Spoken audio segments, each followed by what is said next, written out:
함께 기도하시겠습니다. 하나님 감사합니다. 죽어 지옥 갈 수밖에 없었던 불쌍한 저희들을 주님 구원하여 주시고 십자가 보혈로 우리의 모든 죄를 영원히 사해 주신 것을 감사합니다. 또한 주 성령님을 보내주셔서 우리의 모든 삶 가운데 함께 하시고 우리의 갈 길을 인도하여 주심도 참으로 감사드립니다. 이 어려운 세상에 마땅히 어떻게 행하며 무엇을 해야 될지 저희는 잘 모릅니다. 하지만 주님께서 인도하시는 그 걸음걸음 주님의 도우심을 바라고 살아가고 있습니다. 비록 이 땅이 살기에 너무나도 어렵지만 주님 도와주심을 믿고 담대하게 살아가고자 합니다. 주님께서 더욱 우리의 마음을 만져주시고 위로하여 주시고 마지막 시대를 사는 성도들이니만큼 더욱 힘을 내서 주님의 복음을 전할 수 있도록 은혜와 주님의 사랑으로 채워주시기를 부탁드립니다. 주님께서 사랑하셔서 세우신 우리 파리교회 모든 성도님들 주님을 더욱 사랑하고 주님을 더욱 간절히 바라는 모두가 될 수 있도록 인도하여 주시옵소서. 하나님의 뜻을 따라 주변 지인들과 가족들 그리고 이곳 프랑스의 많은 사람들에게 복음을 전할 수 있도록 도와주시옵소서. 교회가 더욱더 안정이 되고 더욱더 교회를 통해서 복음이 힘껏 전파되기를 간절히 바라고 원합니다. 어려운 중에 있지만 주님의 부탁을 거절하지 않는 우리 귀한 성도님들 되실 수 있도록 도와주시옵소서. 우리가 주님의 뜻을 행할 때 하나님께서 복을 채워주시리라 또한 믿고 의지합니다. 프랑스 곳곳에 멀리 떨어져 계신 형제 자매님들 계십니다. 먼저는 위로하여 주시고 계신 그곳에서 하나님의 복음을 담대히 전할 수 있도록 도와주시고 그곳에 또 다른 교회가 세워질 수 있도록 인도하여 주시옵소서. 모든 성도님들이 하나님 말씀 앞에 나아올 때 믿음으로 화합할 수 있도록 도와주시고 그 말씀을 따라 행하는 삶을 살 수 있도록 도와주시옵소서. 오늘도 말씀 앞에 나아왔습니다. 깨닫도록 도와주시고 위로하여 주시옵소서. 모든 것을 성령님께 간절히 부탁드리며 주 예수님 이름으로 기도드렸습니다. 아멘. 네. 누가복음 3장 말씀을 찾도록 하겠습니다. 누가복음 3장 23절입니다. 누가복음 3장 23절입니다.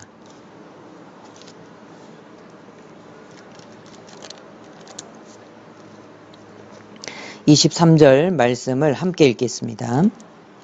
예수께서 가르치심을 시작할 때에 30세쯤 되시니라.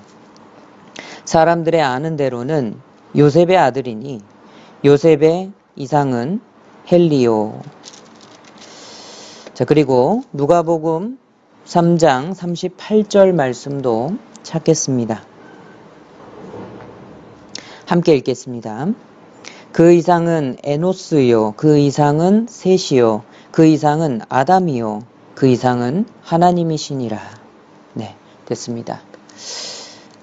누가복음 3장 말씀은 실로 잡아 놓으시기 바랍니다. 누가복음 3장은 실로 잡아 놓으시고요. 먼저 8월입니다. 유럽이 위도가 높아서 저는 유럽이 덥지 않을 거라고 생각을 했습니다. 근데 웬걸요, 너무 덥습니다. 그래서 8월 한 달은 위에 양복 재킷을 벗고 말씀을 드리도록 하겠습니다. 정말 덥습니다. 가만히 있어도 땀이 줄줄 흐릅니다. 그래서 우리 성도님들 각별히 건강에 유의하시길 부탁드립니다. 누가복음 3장 내용을 먼저 설명드리겠습니다. 우리가 지금 주일 말씀에 누가복음을 통해서 말씀을 좀 생각을 해보고 있습니다. 누가복음과 사도행전은 순서대로 기록되었기 때문에 신약 성경을 이해하는 데 있어서 다림줄 역할을 한다고 할 수 있습니다. 오늘은 세 번째 누가복음 3장에 대해서 배우고 있습니다. 누가복음 3장은 1절부터 6절까지 세례 요한이 예수님의 길을 예비하는 그 장면이 나와 있습니다. 그리고 7절부터 17절까지는요, 세례 요한의 설교가 나와 있습니다. 그리고 21절로 22절은 예수님께서 침례 받으시는 그 모습이 기록되어 있고요. 23절부터 38절까지는 예수 그리스도의 족보가 상세하게 기록되어 있습니다.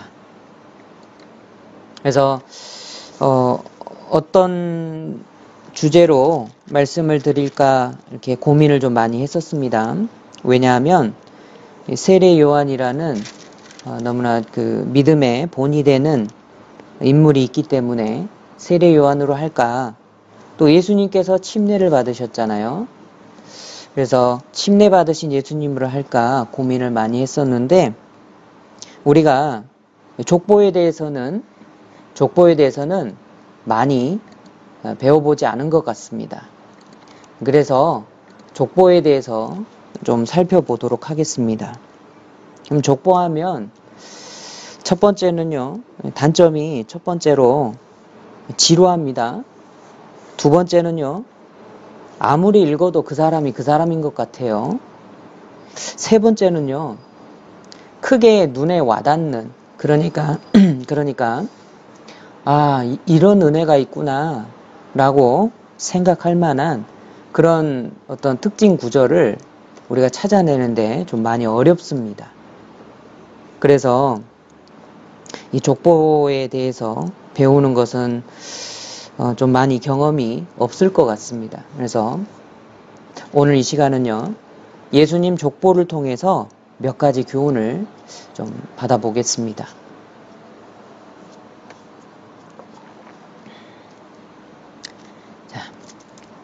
예수님의 족보가 23절부터 38절까지 나옵니다.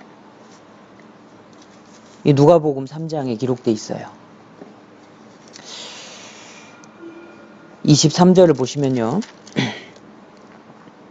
예수께서 가르침을 시작할 때에 30세쯤 되시니라. 사람들의 아는 대로는 요셉의 아들이니 요셉의 이상은 헬리오 해서 요셉부터 해가지고 쭉 올라가면서 예수님의 족보가 이렇게 상세하게 기록되어 있습니다. 그런데요, 족보하면 마태복음 1장에서도 예수님의 족보가 나옵니다. 그런데 이 마태복음 1장의 족보하고 누가복음 3장의 족보가 약간 달라요. 예수님의 아버지는 요셉입니다. 마리아의 남편 요셉이죠. 이 점은 같습니다. 그런데 당장 그 요셉의 아버지부터 해서 요셉의 아버지 있죠? 요셉의 아버지로부터 달라지기 시작합니다.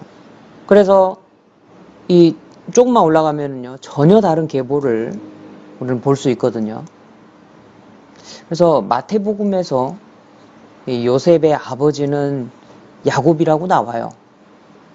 그런데 이 누가복음에서는 요셉의 아버지가 헬리로 나옵니다.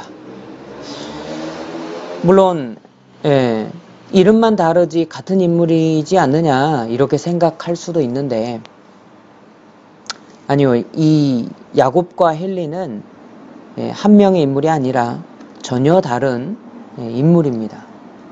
그래서요, 하나님을 믿지 않는 사람들이 야, 이거 봐라, 성경이 예수 그리스도의 족보도 엉터리로 지금 기록하고 있지 않냐, 이 마태복음과 누가복음의 족보가 서로 다른데 성경이 어떻게 해서 이게 사실이라고 하냐, 이런 식으로 비방을 합니다.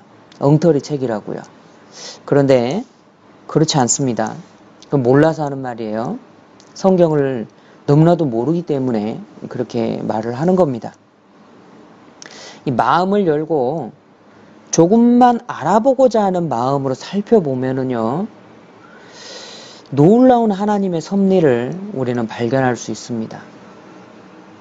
그래서 마태복음 1장과 누가복음 3장에 족보가 서로 다른 이유부터 우리가 좀 생각을 해보겠습니다. 이 결론부터 말씀드리자면 마태복음과 누가복음의 족보가 그 인용된 목적이 달라요. 그렇기 때문에 명시된 인물이 다를 수밖에 없습니다. 복음서에 대해서 조금만 설명을 드리겠습니다. 이 사복음서는요, 마태, 마가, 누가, 요한 해서 이 네 가지 복음서가 있죠. 사복음서는요, 예수님을 자세하게 설명하는 복음서인데 네 가지 각도로 설명을 하고 있어요. 마태복음에 예수님을 설명한 방식은요, 왕으로서 예수님을 기록하고 있는 겁니다. 왕이면 아주 강하고 다 밟아 이기는 왕이죠. 그러니까 마태복음을 우리는 또 다르게 사자복음이라고도 부르고 있습니다. 그리고요, 마가복음은 이제 하나님의 종으로서 순종하신 그 예수님을 기록하고 있습니다. 하나님의, 그러니까 종으로 오셨으니까요, 하나님의 일을 하시는 예수님이죠. 밭의 일하는 무엇가 생각나십니까? 소죠, 소. 그래서 마가복음을 소복음이라고도 합니다. 그리고 누가복음은요, 사람으로 오신 예수님을 설명하고 있습니다. 그래서 인자복음이다, 사람복음이다 라고도 부르는 거예요. 그리고 요한복음은요, 예수님의 신성에 대해서 자세하게 설명하고 있습니다. 그래서 요한복음은 하나님이신 예수님에 대해서 기록하고 있는 거예요. 그래서 예수님의 신성하면 하늘이 생각나죠. 하늘을 날아다니는 하늘의 제왕, 독수리가 연상이 됩니다. 그래서 요한복음을 우리는 독수리복음이라고도 부르고 있습니다. 먼저요, 종으로 오신 예수님, 즉 마가복음 있죠. 마가복음에는 족보가 안 나와요. 왜죠? 종이 족보가 없어요. 종은 족보가 없습니다. 그리고요, 또 요한복음에도 족보가 전혀 안 나옵니다. 왜 그럴까요? 요한복음은 예수님이 하나님이시다, 예수님의 신성을 잘 설명해주는 복음서예요. 그래서 요한복음에는 족보가 없습니다. 하나님께서 인간처럼 족보가 있으실 리 없잖아요. 그런데 마태복음과 누가복음은 달라요. 예수님께서 인류를 구원하실 수 있는 구원자가 되시려면 조건이 필요합니다. 하나님이시면서 사람이 되셔야 돼요. 그리고 약속하신 대로 메시아, 유대의 왕으로 오셔야 되는 겁니다. 그러니까 하나님이시면서 사람이시고 그리고 왕으로 오셔야 돼요. 사람 편에서는 이러한 것들을 이루기가 너무나도 불가능하죠. 근데 하나님은 놀라운 방법으로 이 모든 것들을 다 이루셨어요. 예수님은 이 모든 것들을 다 성취하시면서 오신 분입니다. 좀 더 구체적으로 설명드리자면요. 마태복음은 유대인들이 정말 기다리고 기다리던 메시아가 바로 예수님이시다. 이 사실을 증거하고 있는 겁니다.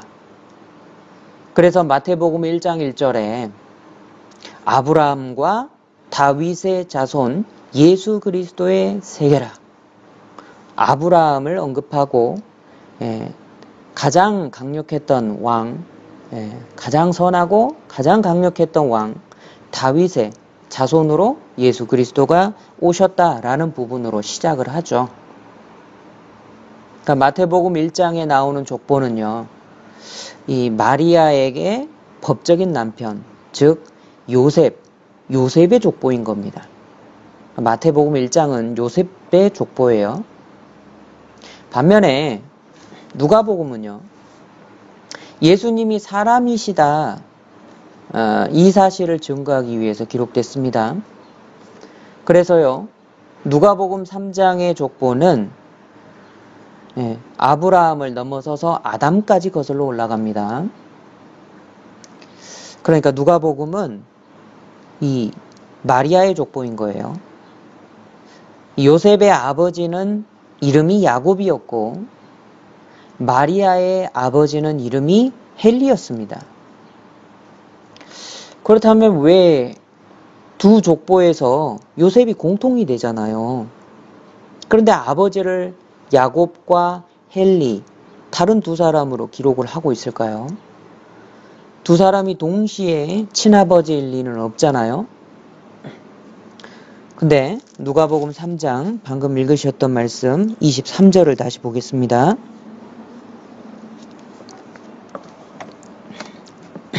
23절에 자, 사람들의 아는 대로는 요셉의 아들이니 이렇게 나오죠.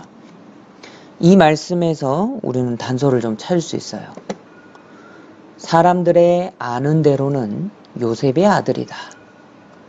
이 표현이 뜻하는 바가 뭐냐면 법적으로 혈통으로는 요셉의 아들이다 라는 뜻이에요. 그러니까 법적으로 요셉의 아들이시다 이 부분을 가장 먼저 언급하고 따라 올라간 계보는 마리아의 계보이거든요. 그게 누가복음 3장에 나와 있는 족보인 겁니다. 그러면 왜 갑자기 요셉의 아버지로 헬리를 등장시켰을까요? 요셉 위로 마리아의 족보를 이렇게 연결을 시켜놨습니다. 이게 맞는가? 우리는 의문을 또 가질 수 있습니다. 그런데 전혀 이상이 없어요. 이 요셉은요, 헬리, 그러니까 장인어른이죠. 헬리의 사위로서요, 대릴사위였습니다. 그러니까 처가살이를 처음에 했던 대릴사위였어요. 유대 민족에게는 고엘 제도라는 것이 있습니다. 고엘 제도 하면 제일 먼저 생각나는 사람이 룻입니다. 고엘이라는 것은요, 친족, 즉 혈연 중심의 사회에서 그 혈통을 이어주기 위해서 하나님께서 이스라엘에게 주신 제도예요. 다윗의 조상이었던 보아스 아시죠? 이 보아스가 룻을 아내로 맞이해 드립니다. 그래서 그 친족의 기업을 대신 물러줬거든요. 그 친족이 이제 아들 둘이 있었는데 다 이방 땅에서 다 죽어버립니다. 그리고 이제 아들 뒤로는요, 시어머니하고 며느리 둘밖에 안 남았죠.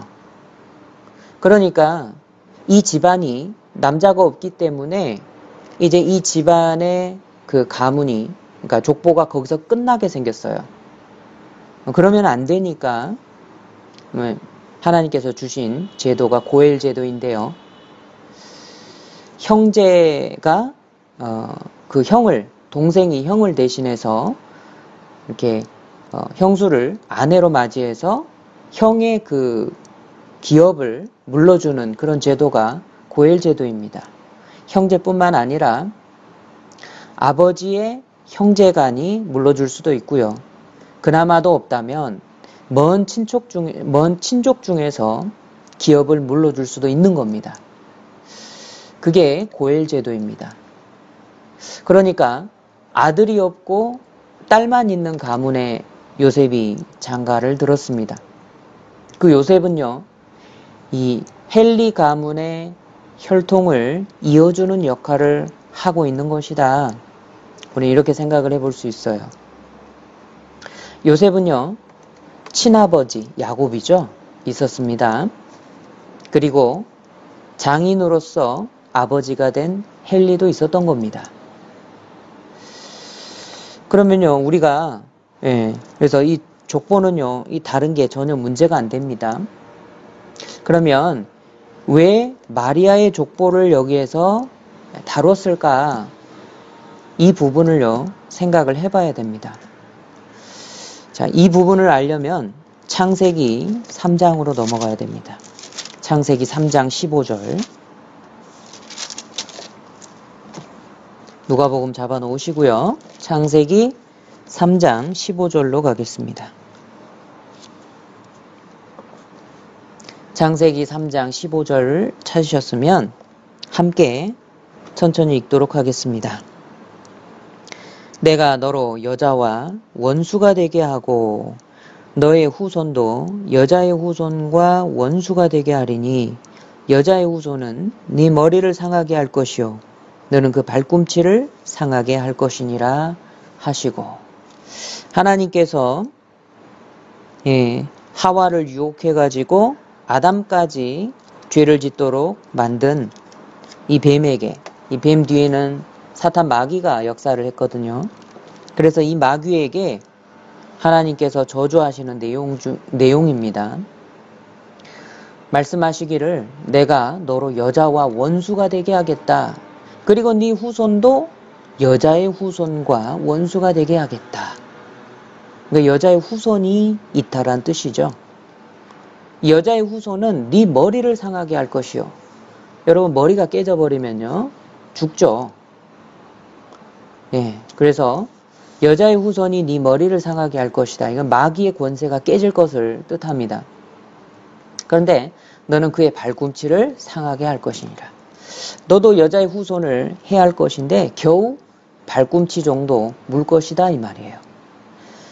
구약에요, 이렇게 간접적으로 보여주면서도 후에 살펴보면 너무나도 직접적인 형태로 언급한 부분이 많습니다. 예수 그리스도에 대해서 많은 부분을 예언하고 계셔요. 자, 이것을 원시복음이라고 합니다.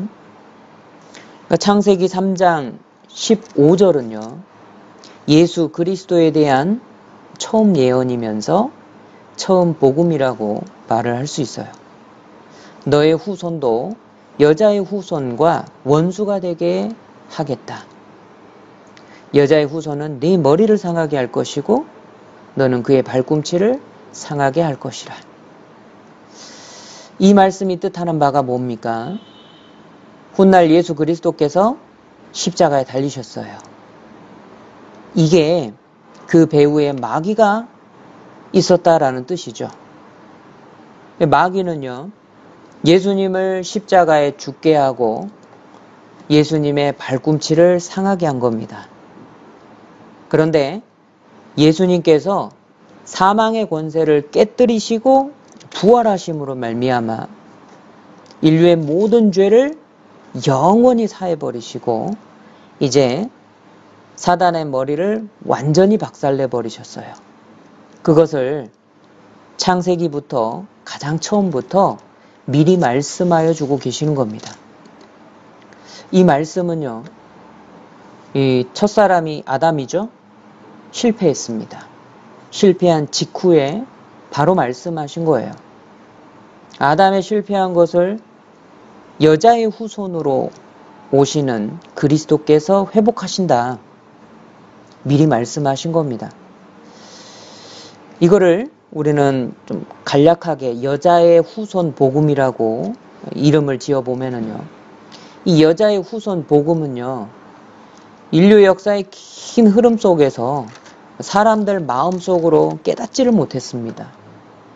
설령 알아도요, 성취할 수 있는 능력이 사람에게는 없어요. 그런데 하나님께서는요, 미리 말씀하시고 하신 말씀을 때가 되면 이루시기 위해서 쉬지 않고 일하고 계셨습니다. 이스라엘을 계획하셨죠. 민족을 이루어 주셨습니다. 비록 환난은 받았지만 하나님께서 보호하셨어요. 왕의 혈통으로 경건한 요셉을 준비하셨죠. 정말 믿음의 여자인 마리아와 정혼하게 한 겁니다. 그런데 놀랍게도 예수님의 육신적인 혈통은요, 아버지 요셉으로 말미암아서 왕의 혈통을 잇고 있죠. 그리고요, 마리아의 계보도 잇고 있습니다. 그런데 놀라운 건 예수님은 요셉의 씨가 아닌 거예요. 즉, 남자의 씨를 받아서 나신 분이 아닌 거죠. 남자의 씨가 의미하는 게 뭐냐면 아담의 후손이다 라는 뜻입니다. 그러니까 죄성을 물려받고 태어난 사람은요, 다른 사람의 죄의 용서를 위해 대신 죽을 수가 없는 거예요. 그 이유 때문에 예수님은 처녀의 태를 빌려서 태어나실 수밖에 없습니다. 여자의 후손으로 오신다라고 특별히 명시하신 이유가 뭡니까? 대신 죽으시고 인류의 모든 죄를 사하시기 위해서입니다. 그러니까 예수님은요, 성령으로 말미암아 처녀 마리아의 태를 빌려서 나신 겁니다. 여자의 후손으로 하나님이 직접 오신 거죠.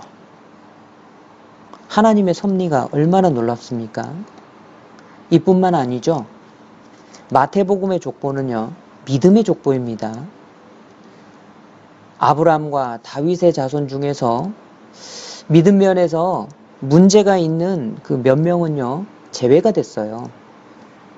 그런데 누가복음 족보에는 이 믿음이 확실치 않은 사람들도 모두 다 포함이 되어 있습니다. 그래서 누가복음 잡아놓으셨던 3장 다시 돌아가겠습니다. 누가복음 3장 36절을 보시면요,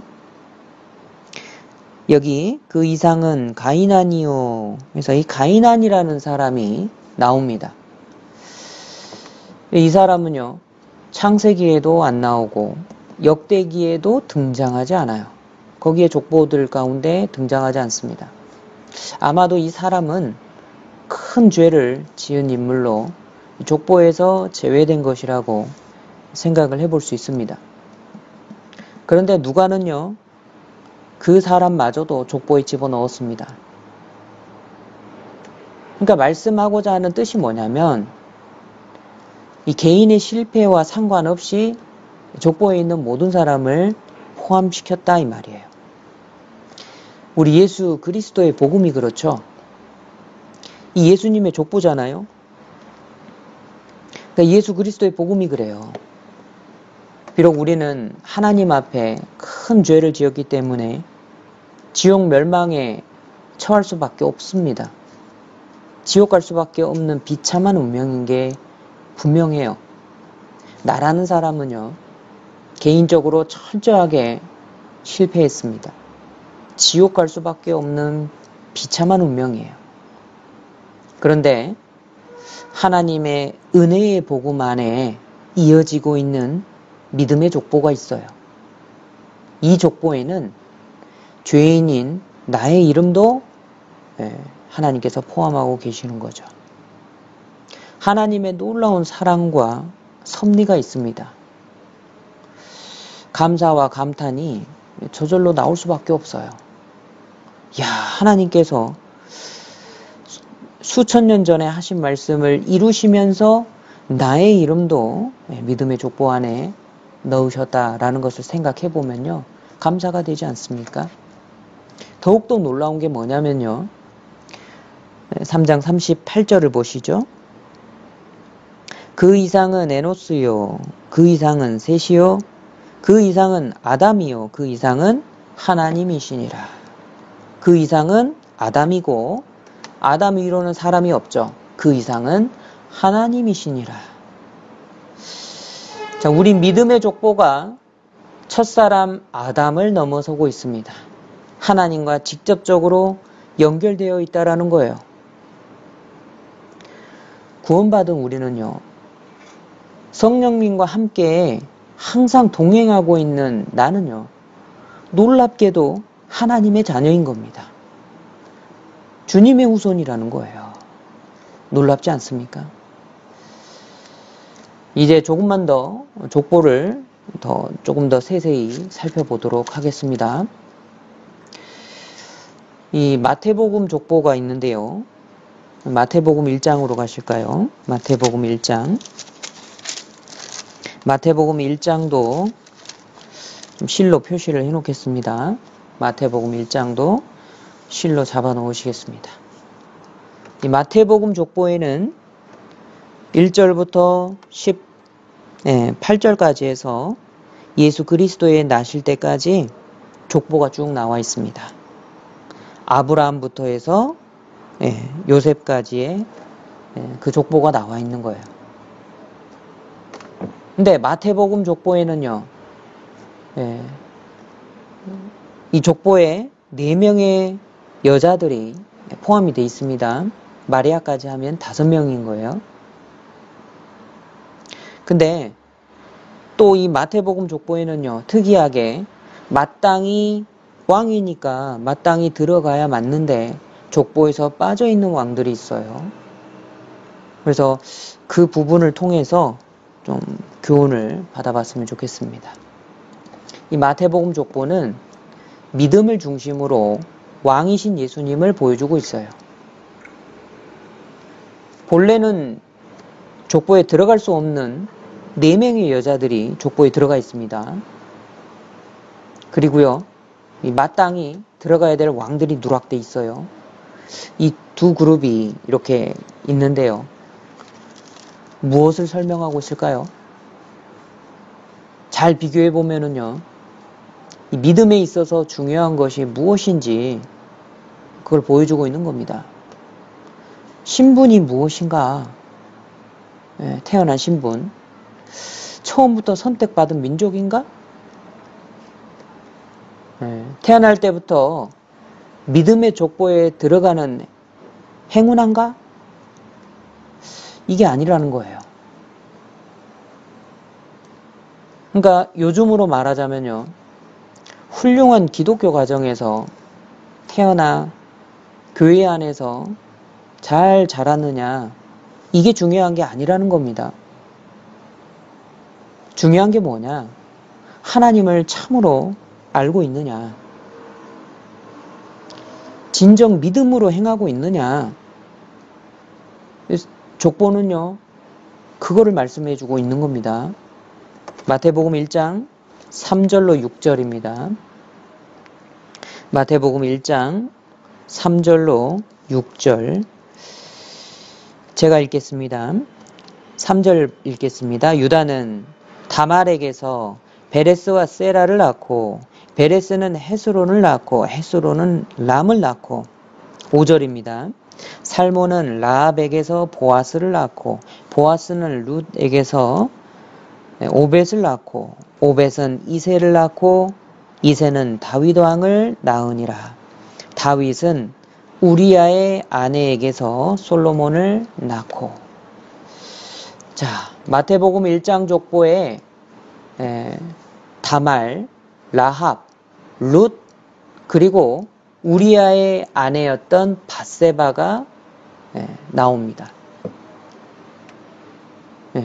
그리고요, 왕이니까 족보에 들어갈 만한 그 왕들이요, 여기서 빠져 있는 경우가 있어요. 그래서 이 족보는요, 교훈적인 족보입니다. 그러니까 선별적인 족보인 거예요. 이들의 인생을 잠깐만 살펴보고요. 하나님의 은혜 안에 어떻게 들어올 수 있는지, 어떤 사람이 은혜에서 배제되는지 우리는 좀 생각을 해봐야 될 것 같습니다. 자, 그런데 여기에 나오는 인물들 있죠. 모두 중요한 교훈을 주고 있는 그런 인물들입니다. 그래서 이 각 사람당 한 번의 설교 시간을 사용해도 모자라는 그렇게 중요한 인물들이에요. 그런데 남은 시간에 잠깐 살펴볼 건데 세세하게 다 자세하게 다루지는 못합니다. 이 부분을 설교를 들으시고 관련된 그 성경을 찾아서 읽으시면 훨씬 더 좋을 것 같습니다. 시간 관계상 이들의 공통점을 중심으로 간단하게 살펴보도록 하겠습니다. 먼저 다말이에요. 자, 다말이 나옵니다. 3절, 유다는 다말에게서 베레스와 세라를 낳고, 다말이 유다에게서 베레스와 세라를 낳았습니다. 우리 창세기를 보시면요, 창세기 37장부터는 이제 요셉을 중심으로 이야기가 쭉 전개되고 있습니다. 요셉의 일대기가 쫙 펼쳐져요. 37장에 하나님께서 요셉에게 원대한 꿈을 주셨어요. 그리고 형들이 요셉을 시기해서 은 20에 애굽 상인에게 팔아버리죠. 그리고 야곱에게 요셉이 죽었습니다. 거짓말을 하는 일들이 37장에 기록되어 있습니다. 그리고 이어서 39장부터는요. 요셉이 애굽에서 고생하면서 총리가 되는 일들이 이어지고 있는 거예요. 그런데요. 이 38장, 창세기 38장은요. 유다와 다말 이야기가 갑자기 나옵니다. 전혀 그 이야기의 흐름상 그 내용이 가운데 껴들어가야 될 내용은 아닌 것 같은데 전혀 상관없는 내용이 38장에 끼어들어요. 그러니까 마치 한참 영화를 잘 보고 있는데요. 이제 클라이막스로 한참 진행 중에 있습니다. 그런데 갑자기 화면이 탁 멈추더니 광고가 딱 껴들어요. 그러면 이야기 흐름이 방해받잖아요. 보고 있으면요, 막 궁금해 죽겠는데, 다음 이야기가 궁금해 죽겠는데, 광고가 나오고 있어요. 그러면 막 속에서 열불이 나잖아요. 와, 이야기가 끊어져 버려요. 근데 아주 중요한 요셉의 일대기 그 흐름을 타고 이야기를 하고 있는데 갑자기 유다와 다말의 동침 사건이 딱 끼어드는 거예요. 약간은 어색한 구조를 가지고 있는 겁니다. 그런데요, 성경은 하나님이 기록하셨죠. 이게 사람 눈에는 어색하게 보일지 몰라도 너무나도 절묘한 구성으로 하나님께서 기록을 하신 겁니다. 이게 어색하면 어색할수록 이게 왜 들어왔지 생각하게 되죠. 그러니까 유다와 다말이 동침하게 된 이 사건이 정말 중요한 일이다 라는 것을 우리는 생각해 볼 수 있어요. 이 다말은요, 유다의 며느리였습니다. 장자 엘이, 유다의 장자 엘이요, 남편이었습니다. 우리 창세기 38장으로 한번 가볼까요? 마태복음 1장 잡아놓으시고 창세기 38장 7절입니다. 유다의 장자 엘이 여호와 목전에 악함으로 여호와께서 그를 죽이신지라. 자, 그래서 장자 엘이 남편이었는데요. 이 다말의 남편이었는데요. 악해서 하나님께서 죽이셨습니다. 죽었어요. 그래서요, 이 율법을 따라서 둘째 아들의 이름이 오난이었는데요. 이 오난이 형의 아내 다말을 이어받아서 계보를 이어줘야 돼요. 그런데 10절을 보시면요. 9절을 보시죠. 38장 9절. 오난이 그 씨가 자기 것이 되지 않을 줄 알므로 형수에게 들어갔을 때에 형에게 아들을 얻게 아니하려고 땅에 설정하매 그 일이 여호와 목전에 악함으로 여호와께서 그도 죽이시니. 그러니까 오난은요, 이렇게 이제 과부가 된 형수죠. 다말을 아내로 맞아서 이제 그 아들을 낳아봐야 자기 아들이 되지 않을 거다. 이걸 알고 있으니까요. 그게 싫었던 거예요. 그래서 땅에다가 설정을 해버립니다. 이게 악해서 오난도 죽어요. 이제 셋째 아들 셀라가 있는데 셀라는 조금 어렸거든요. 그래서 유다가요, 야, 셀라가 크기까지 수절하고 기다려라, 이렇게 이야기합니다. 그런데 셀라가 장성했는데도 불구하고, 결혼할 수 있는 나이가 됐음에도 불구하고 이제 셀라와 결혼을 안 시켜주는 겁니다. 유다는요, 이 셋째마저 죽을까봐 두려워했습니다. 그래서 시간만 끌고 있었어요. 그래서 이거를 다말이 알고 14절에요. 그가 그 과부의 의복을 벗고 면박으로 얼굴을 가리고 몸을 휩싸고 딥나 길곁 에나임 문에 앉으니 이는 셀라가 장성함을 보았어도 자기를 그의 아내로 주지 않음을 인함이라. 그래서 과부의 의복을 벗고 얼굴 가리고 창기인 것처럼 이렇게 행동을 했습니다. 그런데 시아버지 유다가요, 창기와 이렇게 관계를 갖기 위해서 찾아온 겁니다. 그래서 이 유다는요, 창기와 관계를 했다, 동침했다, 이렇게 생각하고 돌아갔는데요. 이 다말이었거든요. 그래서 이 다말은 시아버지인 유다와 동침하고 남편의 뒤를 이어간 거예요. 그러니까 유다의 뒤를 이어준 거죠. 이 도덕적인 그러니까 윤리적인 이유 때문에 어찌 보면 며느리가 시아버지와 동침을 한 거잖아요. 그러니까 윤리적인 걸 이유로 믿지 않는 사람들은 또 비난을 합니다. 그럴 수도 있습니다. 그런데요, 그런 행동의 이유를 우리가 생각해 보면요, 다말은 후손을 이어가야 한다라는 그 믿음으로 행동한 사람이었습니다. 다말의 행동은 믿음을 따라서 행동한 거였습니다.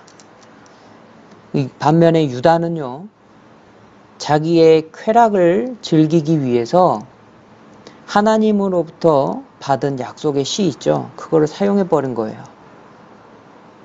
다말은요, 약속된 씨를 이어나가려고 죽음을 각오하고 홀로 싸운 겁니다. 나중에 임신한 사실이 딱 밝혀지면 행음했다 라는 이렇게 퍼지면요, 행음했다라고 이렇게 사람들이 알게 되면 자신이 죽게 되잖아요. 그걸 각오하고 한 겁니다. 38장 26절을 보시면요, 유다가 그것들을 알아보고 가로되 그는 나보다 옳도다. 내가 그를 내 아들 셀라에게 주지 아니하였음이로다 하고 다시는 그를 가까이 하지 아니하였더라. 이 유다는요, 다말이 음행했다라고 생각을 하고 다말을 죽이려고 했습니다. 그런데 나중에 자기로 인해서 며느리가 임신했다라는 게 밝혀졌잖아요. 그리고 깨달아 알았습니다. 그는 나보다 옳도다. 정직하게 자기의 잘못을 인정했습니다. 그리고 그 이후에는요, 다시는 다말과 동침하지 않았습니다. 다말이 없었다면요, 유다의 계보가 거기서 끊어져 버리는 거예요. 여기에서 다말의 의로운 행동이 유다의 아들들의 그 악한 것과 대조를 이루고 있죠. 유다가 그녀를 옳다 이렇게 말한 것보다도요, 그녀를 더 칭찬할 수 없어요.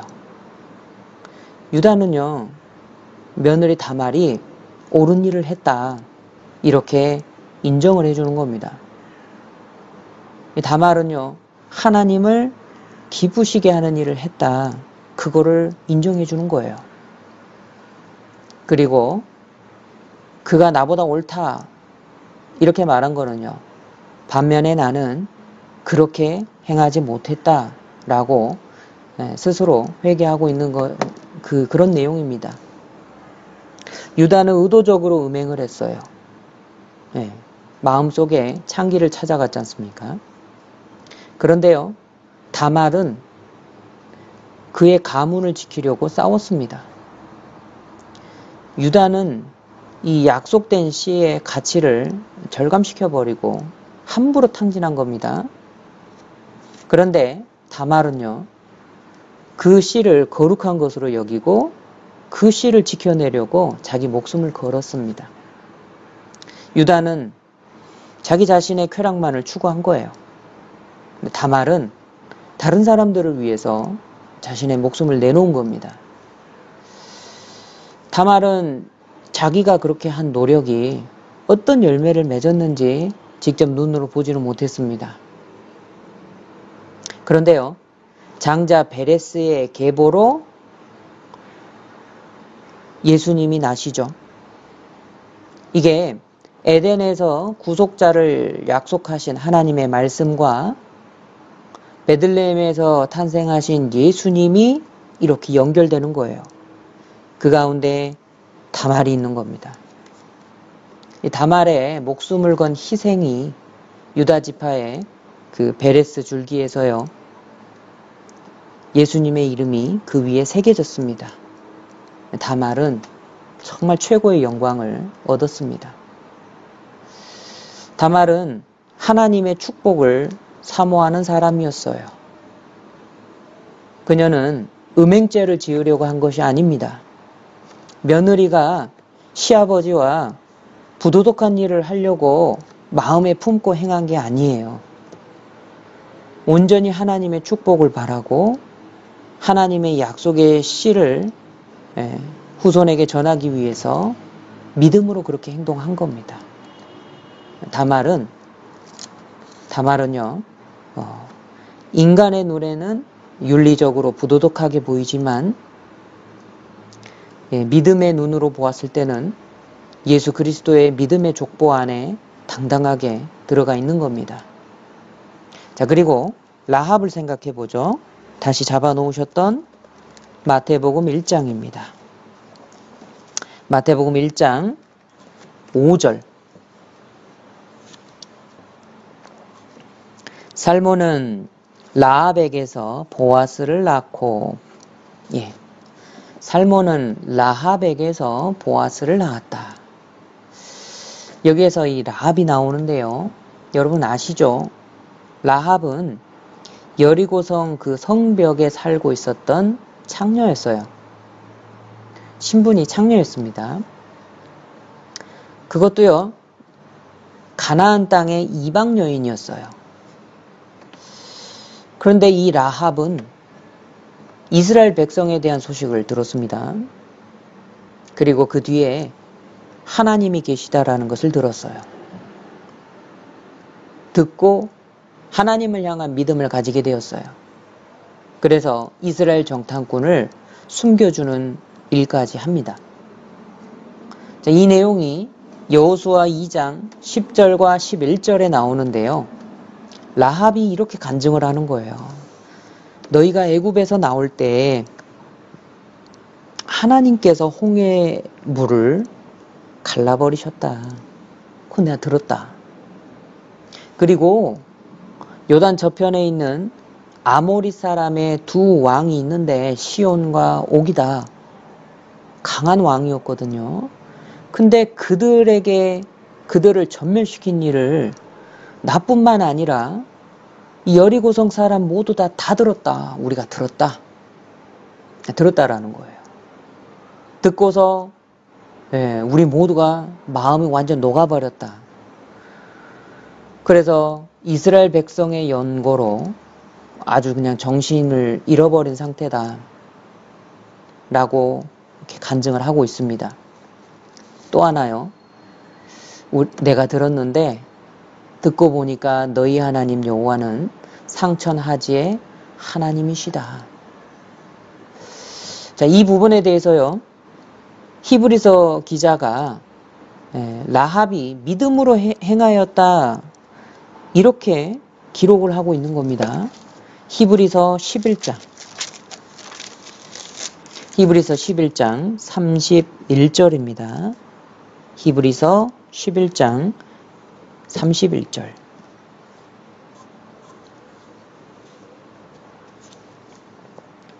믿음으로 기생 라합은 정탐꾼을 평안히 영접하였으며 순종치 아니한 자와 함께 멸망치 아니하였도다. 믿음으로 기생 라합이 정탐꾼을 영접하고 숨겨주었다 이 말이에요. 그런데 라합은요, 단순히 믿음이 있다 이렇게 말만 하고 그치지 않았죠. 정탐꾼을 숨겨준 겁니다. 야고보서 보시죠. 히브리서 다음에 야고보서 있습니다. 야고보서 2장 25절. 야고보서 2장 25절. 또 이와 같이 기생 라합이 사자를 접대하여 다른 길로 나가게 할 때에 행함으로 의롭다 하심을 받은 것이 아니냐. 기생 라합이 그냥 나 하나님 믿어요. 이렇게 말로만 그 믿음을 증거하지 않았다라는 겁니다. 사자를 접대하고 숨겨주고 다른 길로 가게 해서 그 생명을 돌아보게 했다라는 거죠. 그 믿음의 행동으로 의롭다함을 받았다라는 거예요. 그 결과 라합은 이방인이었음에도 불구하고 비록 기생이었음에도 불구하고 하나님의 백성 안에 받아들여지고 그뿐만 아니라 메시아의 계보에도 참여하게 된 겁니다. 신명기 20장 16절에요. 하나님께서 이 민족들의 성읍에서는 호흡 있는 자를 하나도 살리지 말아라 말씀하고 계시거든요. 그곳에 살고 있는 기생 라합인 거예요. 저주받은 운명에서 살고 있었죠. 그런데 어떻게 그녀가 그 심판과 저주에서 벗어날 수 있었을까요? 그것은 믿음입니다. 믿음으로 말미암아 큰 축복을 받게 되었다고 야고보서와 히브리서에 하나님께서 말씀하시는 거예요. 기생 라합은 멸망에 작전된 그 여리고성에 살고 있었죠. 구원받고자 하는 간절한 마음이 있었어요. 그리고 듣고서 여호와가 참 하나님이시구나 믿음도 갖게 되었습니다. 그 믿음이 들음으로 생긴 거예요. 여러분, 우리의 믿음도 들음에서 말미암죠. 그 들음은요, 그리스도의 말씀으로 말미암는 겁니다. 그런데요, 불행한 게 뭔가요? 여리고성 사람들도 하나님에 대해서 들었거든요. 라합처럼 간담이 녹았는데 회개하지 않았어요. 예수님 당대 많은 사람들도요, 예수님의 기적과 말씀을 보고 들었지만 회개 안 했습니다. 우리 시대도 마찬가지예요. 참된 믿음으로 구원을 얻는 사람이 적다라는 거 우리는 알아야 됩니다. 믿음이 들음에서 난다면 그럼 우리는 어떻게 해야 될까요? 들으면 믿음이 생겨요. 그러니까 그리스도의 말씀을 우리는 전파해야죠. 기생 라합처럼요. 그녀는 참 믿음을 가지고 있었습니다. 그런데 말로만 그치지 않았어요. 정탐꾼을 영접하고 보호했죠. 그 행동으로 참 믿음이 있었음을 보여준 겁니다. 참 믿음은 행동으로 나타나는 거예요. 그래서 야고보서 2장 24절에 이로 보건대 사람이 행함으로 의롭다 하심을 받고 믿음으로만 아니니라. 믿음의 간증도 필요해요. 자, 그런데 그 믿음을 증거하고 참이다라고 확고하게 만들어주는 게 믿음의 행동이라는 거죠. 많은 사람이 믿음을 가지고 있다라고 하지만 그렇게 간증하지만 환난과 역경, 어려움이 있을 때는요. 가짜로 드러나는 경우가 많습니다. 마태복음과 누가복음 각각 8장에요. 군대 귀신 들렸던 사람이 나옵니다. 예수님께서 낫게 해주셔요. 그런데 그 지역과 그 근방의 모든 백성이 다 보았거든요. 두려워하기까지 했습니다. 거기까진 잘했어요. 그런데 예수님 보고 제발 떠나주세요. 이렇게 구하는 겁니다. 안타깝죠? 참된 믿음은 반드시 행동을 하게 되어 있습니다. 이 군대 귀신이 나간 그 사람은요. 온 성에 두루다니며 전파를 했습니다. 이 라합도요. 참 믿음을 가지고 전도한 겁니다. 여리고 성이 무너질 때 붉은 줄을 이렇게 매달아 놨는데요. 이 무너질 때 그 붉은 줄 안에 있는 사람은 살 수 있다라고 정탐꾼이 보장했어요. 이게 마치 6월절 그 출애굽할 때 그 6월절 사건과 유사하죠. 6월절에 그 제정을 하셨는데요. 6월절에 양의 피를 바른 집안에 있을 때는 안전하다. 내가 피를 볼 때에 너희를 넘어가리라 약속하셨잖아요. 그것처럼 붉은 줄 안에 있는 그 집은 안전했습니다. 이 모든 것이 예수님의 예표입니다. 붉은 줄은 뭘 뜻하냐면 출애굽 당시의 문에 바른 피, 즉 예수님의 보혈을 가리켜요. 아가서 4장 3절에 입술은 붉은 실 같다 이렇게 표현하고 있는데요. 그것도 마찬가지입니다. 성경 창세기부터 요한계시록까지 이 붉은색 강물이 흘러요. 이거는요. 예수님의 보혈 안에 있는 사람이 안전하다. 이것을 처음부터 끝까지 계속 말씀하시는 겁니다. 예수님의 십자가 보혈 그 안에서만 안전이 있는 거예요. 이 기생 라합은요. 전도를 했습니다. 집안 식구들이 그 집에 들어와 있었고 일가 친척들도 들어와 있었습니다. 그들을 살린 겁니다. 전도해서 살린 거예요. 기생 라합은 여리고의 멸망을 굳게 믿고 있었습니다. 자기의 믿음이 참되다라는 걸 알고 있었어요. 그러니까 확신 있게 말하고 간절하게 말해서 자기와 집안 식구, 친족들을 구원할 수 있었습니다. 사도행전 16장 31절에 주 예수를 믿으라. 그리하면 너와 네 집이 구원을 얻으리라 말씀하셨죠. 창세기 7장 1절에도요. 노아에게 말씀하십니다. 너와 네 온 집은 방주로 들어가라. 노아의 홍수 사건 때 방주는 예수님을 예표하는 모형입니다. 방주 대신 예수님. 그 그리스도 안에 누가 들어가야 됩니까? 그곳에는 나와 내 가족들이 다 다 들어와 있어야 될 겁니다. 참으로 어려운데요. 그래도 믿음이 있는 사람은 주님 오실 때까지 가족들 전도를 끝까지 포기하지 않을 겁니다. 그리고 우리는 주변 사람들을 건져야 돼요. 참 믿음이 있는 사람은 전도를 해서 함께 있을 겁니다. 기생 라합은 여리고에서부터 나와서 이스라엘 땅으로 들어갔어요. 축복의 땅으로 들어간 겁니다. 기생의 신분에서 벗어나 살몬과 결혼했죠. 죄의 인생에서 벗어나서 새로운 인생을 살았습니다. 예수님의 족보에 들어오게 된 거예요. 그리스도 안에 새로운 인생을 살 수 있습니다.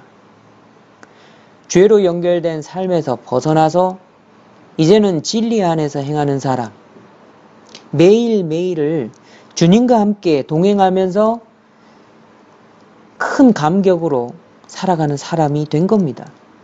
누구든지 그리스도 안에 있으면 새로운 피조물이라. 이전 것은 지나갔으니 보라 새 것이 되었도다. 구원받은 우리도 마찬가지입니다. 죄에서 행하다가 의로운 사람이 되었습니다. 세상에 살다가 천국에 소망을 둔 사람이 되었어요. 주님과 함께 동행하고 주님의 믿음의 족보에 들어가는 사람이 된 겁니다. 자, 그리고 세 번째 여인 룻을 살펴보시죠. 자, 마태복음 1장 다시 5절로 가겠습니다. 잡아놓으셨죠? 마태복음 1장 5절. 살몬은 라합에게서 보아스를 낳고 보아스는 룻에게서 오벳을 낳고 오벳은 이새를 낳고 보아스는 룻에게서 오벳을 낳았습니다. 오벳은 이새를 낳고 이새는 다윗 왕을 낳았어요. 신명기 23장에 보면 룻은요 모압 여인이었습니다. 그러니까 이스라엘 회중에는 받아들여질 수가 없어요. 모압 여자였습니다. 그런데 시어머니를 통해서 하나님에 대한 믿음이 생긴 겁니다. 그 마음속에 시어머니 따라서 하나님 섬기고자 하는 마음이 생긴 거예요. 그래서 베들레헴까지 따라온 겁니다. 후에 죽은 남편의 친족인 보아스를 만납니다. 다윗의 증조 할머니가 돼요. 이 룻기 4장에 다윗 족보가 소개되는 부분이 있는데요. 그 부분을 읽어보시면 알 수 있습니다. 근데 이 본래 룻은 소망 없는 땅에서 태어났어요. 태어나 보니까 모압인 거죠. 이거는 자기 의지와 관련이 없잖아요. 우리도 마찬가지입니다. 태어나 보니까 아담 안에 있었던 거예요. 태어나 보니까 세상인 겁니다. 저주받은 땅에 있는 이 룻은요, 구원받기 전에 우리 모습과 너무나도 똑같죠. 아무런 소망이 없는 곳에 살고 있습니다. 그런데 시어머니를 통해서 하나님을 알게 되었고, 이 룻은 간절히 하나님의 그 보호하심 아래 보호받고자 들어가기를 원했습니다. 하나님은 그 마음을 다 보셨고 알고 계시는 겁니다. 룻은요, 시어머니와 동서, 오르바죠. 이 두 사람과 함께 여호와 하나님 신앙을 찾아서 그 신앙의 여정길에 오릅니다. 룻은 알았어요. 모압의 신은 거짓이다. 오직 여호와만 참 하나님이시다. 알게 된 겁니다. 처음에는 오르바도 함께 했습니다. 그런데 결국 오르바는 참 믿음이 아닌 게 드러났어요. 오르바도요, 가만은 받았어요. 그래서 처음에 함께 했거든요. 그런데 결국에는 다시 돌아가 버렸습니다. 룻기 1장 14, 15절에요. 오르바는 그 시어머니에게 입을 맞추고 돌아가 버렸습니다. 그러니까 나오미가 룻에게 이렇게 이야기하죠. 봐라, 네 동서는 그 백성과 그 신에게로 돌아갔다. 예. 신앙을 가진 것처럼 보여도 아닌 사람들이 있습니다. 시편 85편 8절에요. 여호와의 말씀, 즉 화평의 말씀을 하실 때에 너희는 듣고 망령된 대로 다시 돌아가지 말라. 이렇게 권하고 계셔요. 다시 예전으로 돌아가는 사람들도 많이 있습니다. 가버리는 거예요. 가룟 유다는 결국 망령된 길로 가버렸죠. 마술사 시몬도요, 처음에는 믿는 것처럼 따라다녔습니다. 결국은 옛날로 돌아갔잖아요. 베드로 후서 2장을 찾겠습니다. 베드로 후서 2장 22절.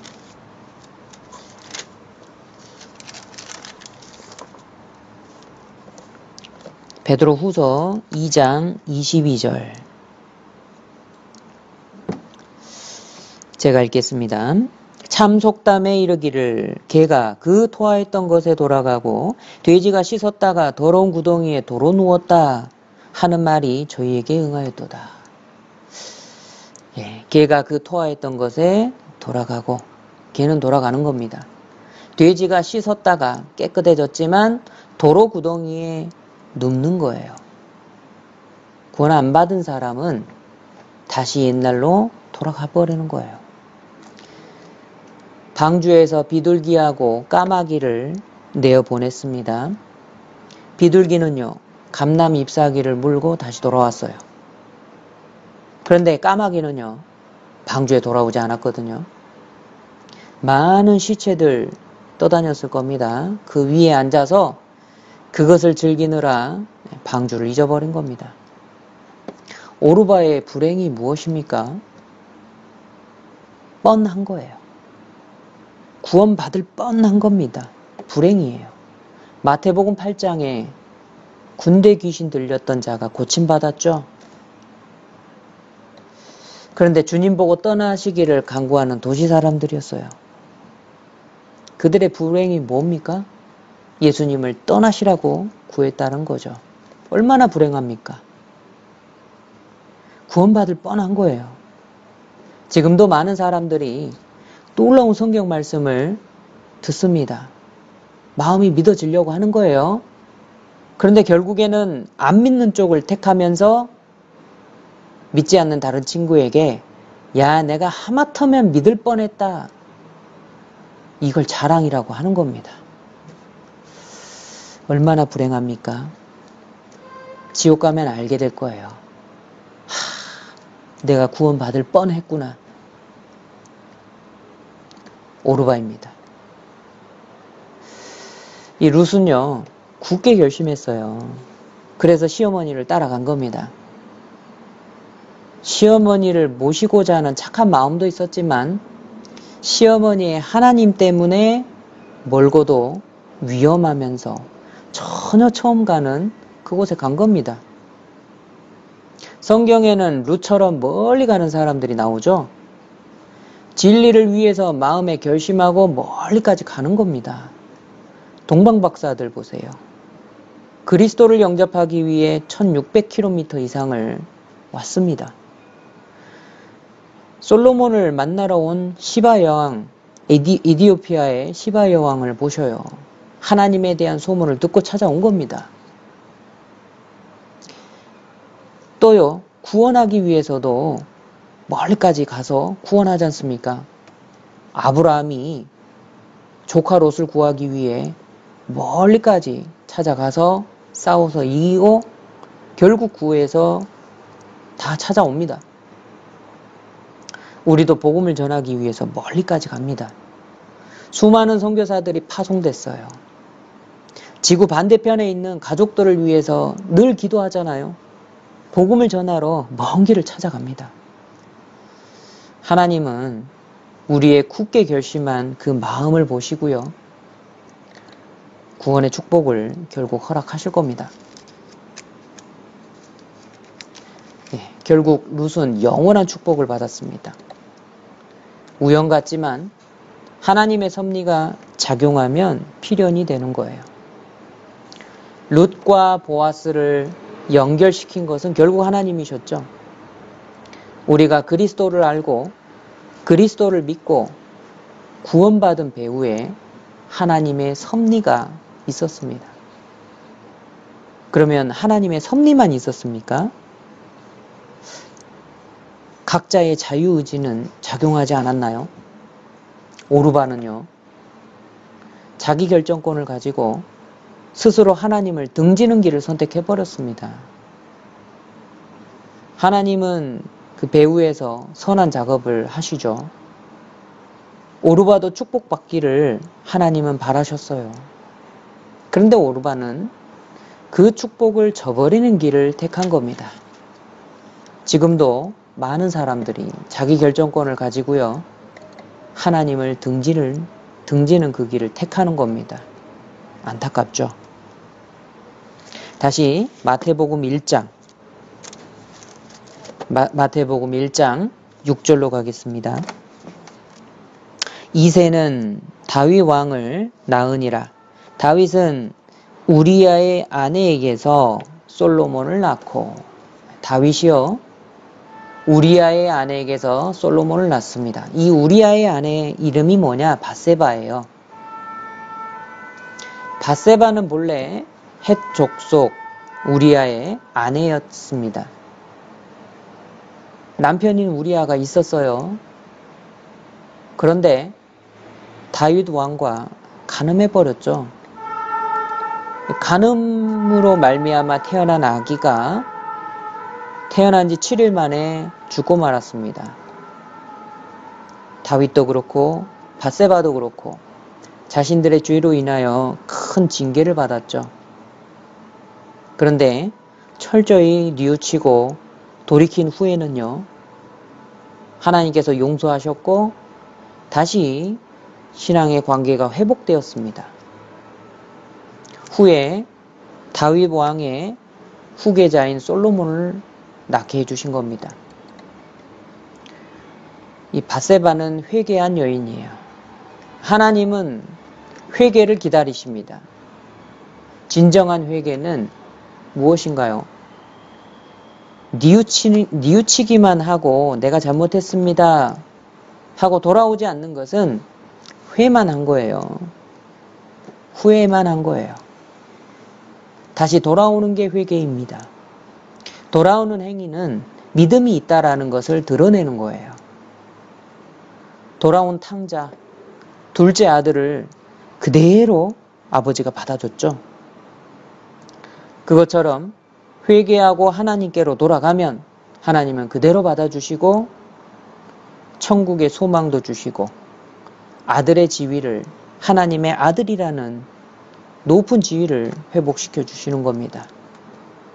누가복음 15장 24절에 이 내 아들은 죽었다가 다시 살아났으며 내가 잃었다가 다시 얻었노라 말씀하시잖아요.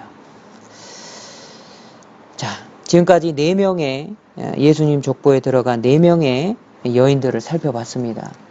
이들이 보여주는 게 뭔가요? 믿음과 은혜입니다. 하나님께서 이미 이방인들을 하나님의 백성으로 받아주셨어요. 이 이방인들이 들어간 거거든요. 뿐만 아니라 그들을 영광스러운 메시아의 계보에 당당히 이름을 남기셨잖아요. 그러니까 하나님의 은혜가 흘러내려오는 통로는요, 믿음이고 또 믿음을 증거하는 행동이라는 것을 우리는 알아야 됩니다. 그런데 이 마태복음 1장 족보에는요, 왕이면서, 이거 왕의 족보거든요.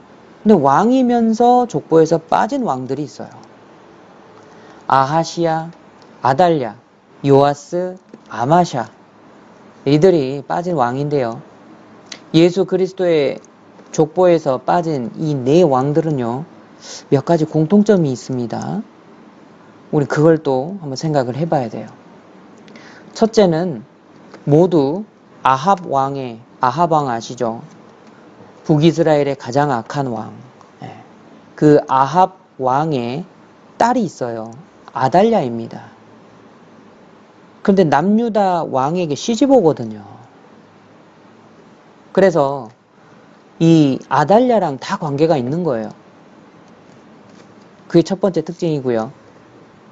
둘째는 우상숭배한 악한 왕들이었습니다. 세 번째는 자연스럽게 죽은 게 아니라 다 비참하게 죽었어요. 그래서 이들은 예수님의 족보에서 빠져 있습니다. 또 빠져 있는 인물이 있는데요. 살룸하고 여호야김도 있습니다. 마태복음 1장 11절을 보시죠. 11절, 12절. 이 말씀은 함께 읽으시죠. 바벨론으로 이거할 때에 요시야는 여고냐와 그의 형제를 낳으니라.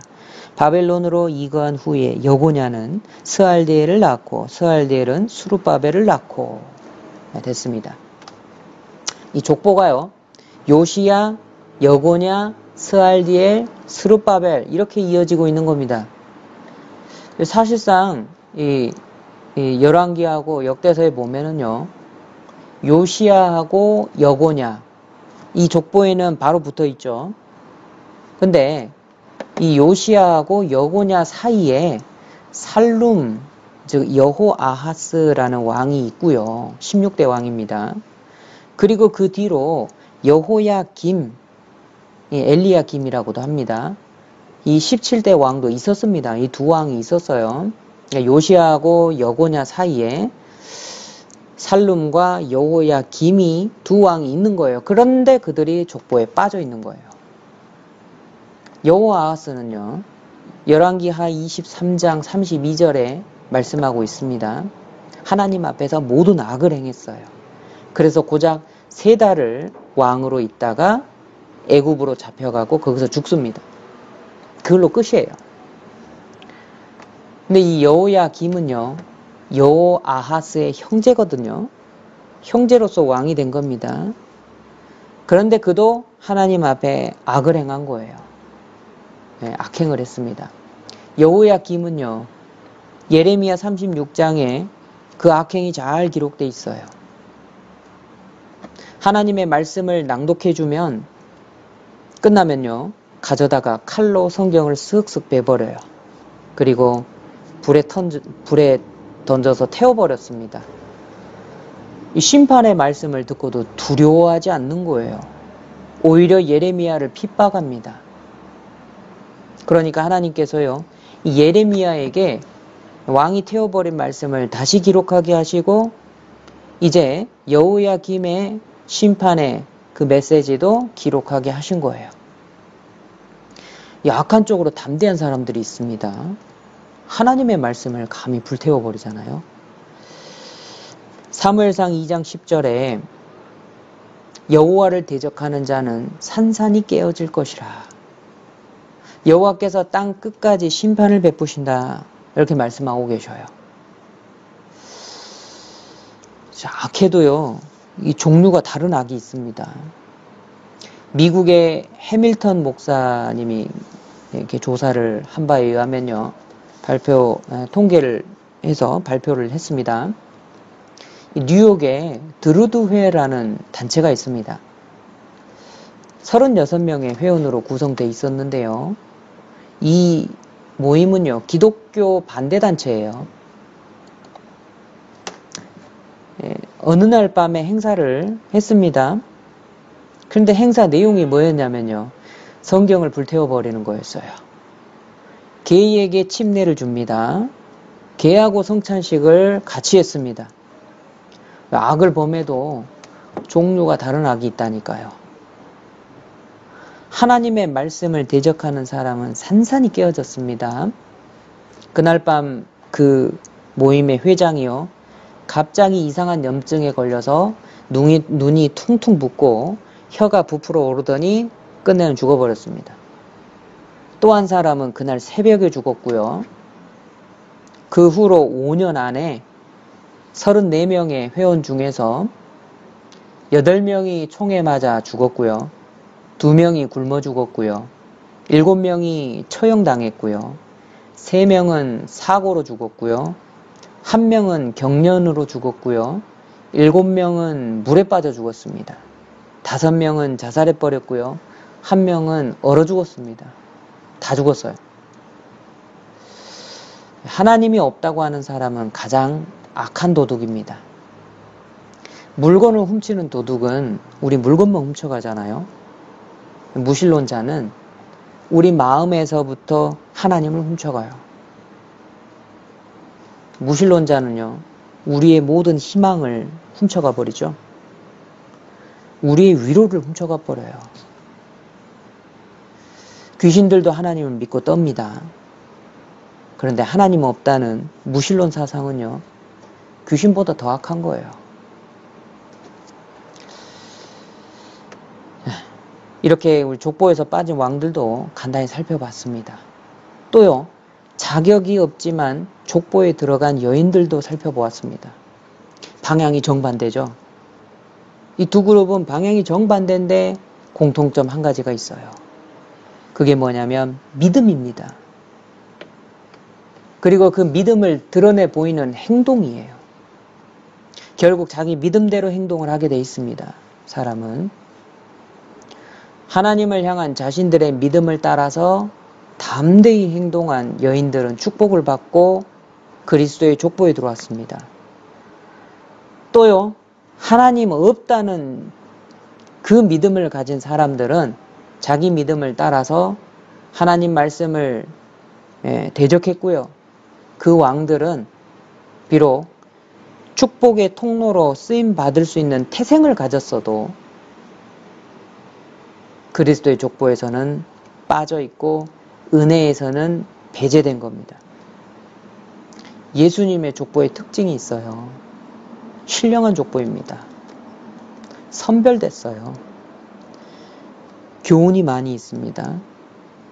그리고 온 세상 모든 만민에게 열려있는 족보예요. 천국의 소망까지 연결되는 소망의 족보인 겁니다. 어느 죄인도 다 받아줄 수 있는 믿음의 족보인 거예요. 그런데 이 족보에 들어갈 수 있는 조건이 딱 하나 있습니다. 믿음입니다. 우리는 어떻게 해야 될까요? 누가복음, 잡아놓으셨던 누가복음 3장 23절 말씀으로 다시 돌아가겠습니다. 잡아놓으셨죠? 누가복음 3장 23절, 예수께서 가르치심을 시작하실 때에 30세쯤 되시니라. 사람들의 아는 대로는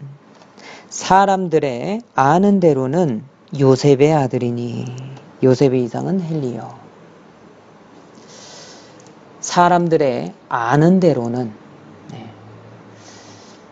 이 피상적인 신앙을 말하는 거예요. 겉보기에. 우리는 피상적인 신앙이 되지 말았으면 좋겠습니다.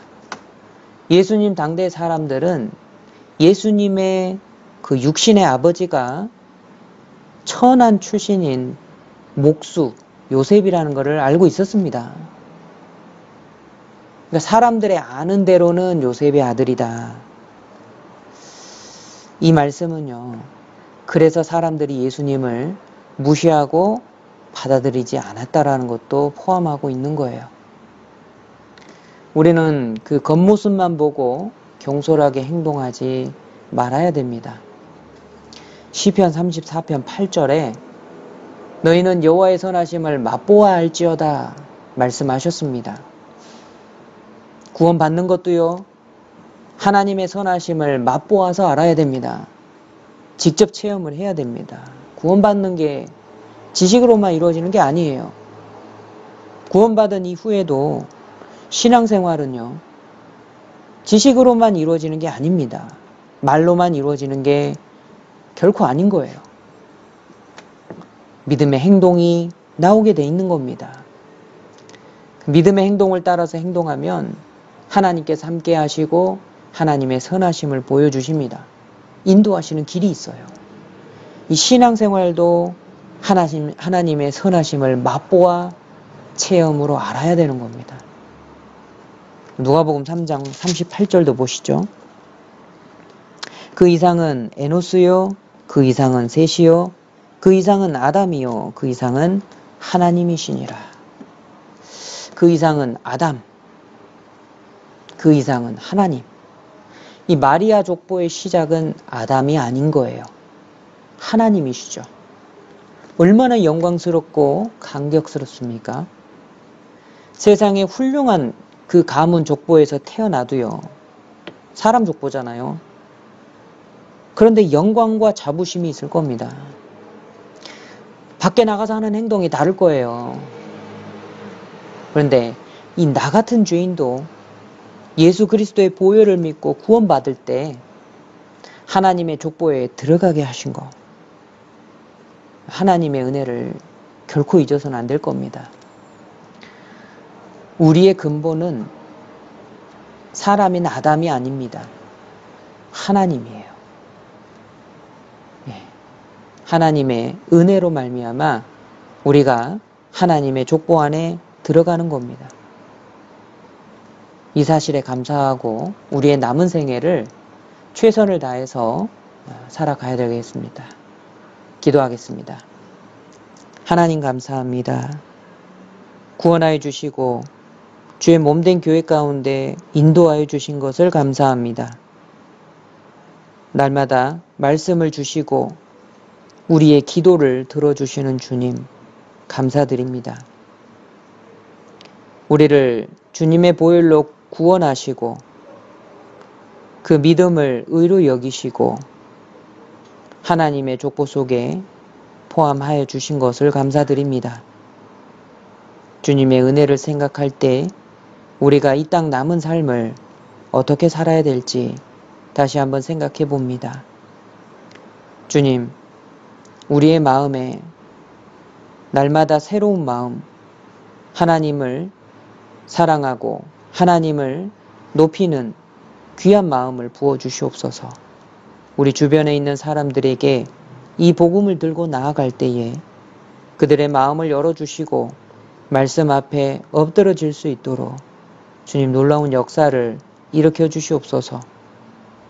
사랑하는 우리 가족들, 친척들, 주님 복음을 받아들일 수 있도록 그들의 마음 문을 열어주시길 부탁드립니다. 언제나 우리를 사랑하시고 늘 함께하여 주시는 주 예수님 이름으로 감사하며 기도드렸습니다. 아멘.